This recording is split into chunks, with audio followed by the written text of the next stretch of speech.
দাদুরা রওনা করছি কোথায়? এই যে টুপি গেঞ্জি গেঞ্জি এই যে ব্যাগ বক লইয়া এই কি ইস্তেমায়। কিন্তু এখন যে ইস্তেমার যে অবস্থা, হ্যাঁ কি অবস্থা কইতে পারেন? এখন যেহানেই যাইবেন হ্যানেই খালি পন্থী। ঠিক আছে, যেহানেই যাইবেন হ্যানেই খালি পন্থী। হ্যাঁ, এখন কি বেরিয়েছে নতুন করিয়া? সাতপন্থী, জুবায়েরপন্থী, জনগণপন্থী। ঠিক আছে না?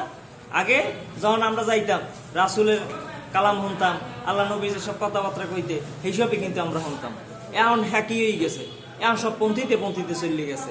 শুধু ইস্তেমা না, এখন যেখানেই যান জায়গায় যা করেন হ্যাঁ সবই কিন্তু এখন ওই যে পন্থী।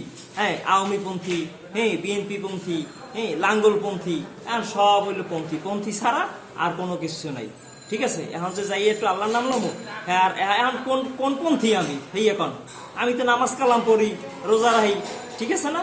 এখন কোন পন্থী? সাতপন্থী না জুবাইর পন্থী? এখন কোন দিক যাবো? ইস্তেমা যাবো না সুন্দরবন যাবো? এখন এই এখন যাক ভাই, দোয়া রাখেন, আমাকে লোকে দোয়া রাখেন। আমরা জানি ঠিক আছে সহি সালামতে যাইয়ে ইস্তেমা শেষ করে আইতে পারি, কিন্তু কোনো পন্থী টন্থির ভিতরে নাই ভাই। আমরা হলো জনগণ, জনগণ যেদিকে যায় ঠিক আছে যাবো, আল্লাহর নাম লমো, আবার চললে আমো। ভালো থাকবেন দাদুরা, আসসালামু আলাইকুম।